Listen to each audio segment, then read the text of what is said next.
নাম কি নাম? চরগদা। চরগদা মাত্র 80 টাকায় পাওয়া যাচ্ছে বাপিদার দোকানে। চরগদা মানে কি চর্বি নাকি?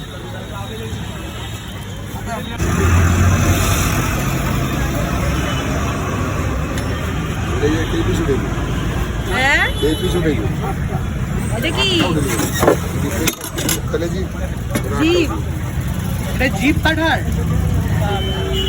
মেটে মেটে ও মেটে আছে, তাই বলো। পা থেকে মাথা সবকিছুই পাওয়া যায় হ্যাঁ। বাপিদার দোকানে। মাথা থেকে নখ অবধি।